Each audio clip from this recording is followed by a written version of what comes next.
to us.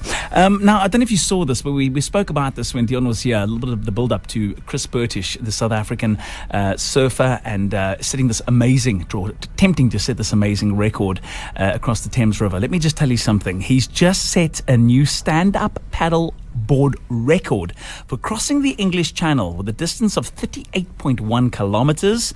This was the cherry on the cake after Chris's 4.5-day Thames River source to sea adventure called Project Red. It saw him run 18 Ks, sup 243 kilometers, and bike 35 Ks to the Thames barrier. Wow. Chris Bertish, welcome to KFM Breakfast. Morning, Ryan, and morning, Western Cape. It's really nice to hear sunny South African voice on the other side of the phone. I'm in England at the moment, so missing home a little. You guys have been having some really good waves without me, so I'm pretty jealous. Oh, man, we have. We've been missing you, but we've been following the story with interest. A huge congratulations. Yes. I mean, thanks, guys. So much pressure going over there, getting all the conditions right. I mean, to find the perfect gap. And in England, I mean, you can't even go through 5 days of test cricket without there being rain or some kind of disturbance in weather. So to try and find that perfect window of opportunity to accomplish this, I mean, that in itself was a tough task. But then having to actually do it was something else in itself as well. I mean, that English channel record, I just can't. What was it like being up on that on that board doing the crossing? It was pretty surreal, actually. I missed actually the only other weather window was literally the day after I arrived, 8 days before that, and none of my equipment had arrived. It was all late, and I was pretty bummed and upset because I knew that the likelihood of that actually happening in the next 8 to 10 days before I actually left to come home was really unlikely. Yeah. So, when it did actually pop up, literally the day that I was finishing the Thames Source to Sea paddle, it was a pretty tough call to still literally get off the bicycle, then get a taxi back to my car, put my stuff in the car, get changed, then jump in the car and drive 4 hours to Dover, arrive there at 1 o'clock in the morning, prep all my equipment, and then literally have 5 hours sleep, and then jump on the board again, go on a boat and do the channel crossing after not really sleeping more than 8 hours in total over 4.5 days to sort of sea paddle. It was quite a testing experience, but sometimes you only get the chance to do something once in life, and you just got to take it. You never know what's possible unless you try. So I love it. And how's the body feeling? You all right?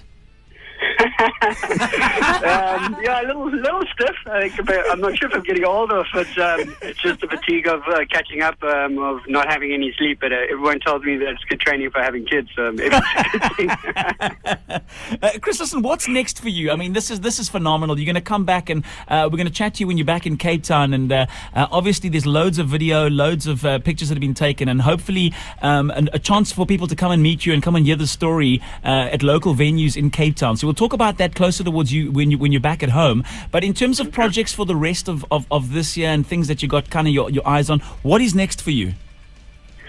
Thanks very much, Ryan. I'm always, as much as my fiance hates it sometimes because I'm always pretty busy. It keeps me out of trouble, I guess, and a lot of people would say it keeps me in trouble. But it's really nice to just be doing different stuff all the time, and taking the opportunity to be able to see amazing places all around the world. And I lived in the UK for 4 years and worked there, and I never got to see the Thames River at all. And most people don't realize that have been living in London for their whole life, that they've got this little jewel just right under their nose. It's it's so absolutely unbelievably breathtakingly beautiful, and that whole National Trust Thames Park that goes along the edge of the river is just absolutely stunning. And I was paddling along at night, and I went past Windsor Castle. I ended up speaking to some people in royalty there, which I don't even know who I spoke to because I was so sleep deprived and fatigued that I could hardly see straight, and I was hallucinating. I wasn't sure if I was seeing the castle in my dreams or if it was actually real. But it's just it's just beautiful, and it just forces you to do different things and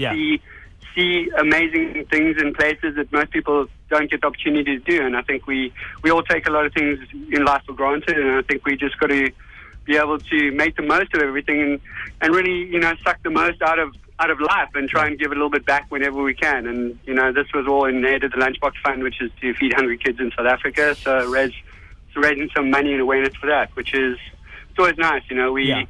we have so much and we forget that there are a lot of people out there that have so little, and it's nice to be able to actually just give back whenever you can, no matter how much it is. That is stunning. We're going to put the details of that organization as well on our KFM Facebook and our website as well. People, if you want to get involved, you still can. Even though Chris has completed what he set out to accomplish in terms of this endeavor, you can still be a part of the charity and give back. They're always in need. So please get involved and give back generously. Chris, we're so proud of you, not only for setting the records, but it's so nice being South African, going to somebody else's country, setting a record and then coming back home. You know, do you know how much? Yeah, I must admit that it is really cool. Unfortunately, I couldn't take my vuvuzela with me on the board, otherwise I would have blown it at the end. But I did blow it in the beginning just to give a little shout out to SA and to make sure that everyone knows that I'm very South African proud and I love my home and I miss it, and I'm looking forward to coming home and sharing some stories with people out there. I do a lot of motivational speaking these days, so hopefully a lot of people will get a lot out of that, and hopefully I can inspire a lot of people to be able to follow their passions and their dreams going forward.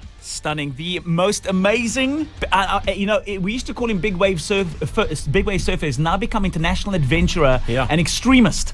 Chris Bertish, who's not afraid to tackle the world and prove to everybody that you can push your boundaries and you can get out there and, more importantly, live your life to its fullest. Chris Bertish, legendary, on the line from the UK this morning. World champion. Well done.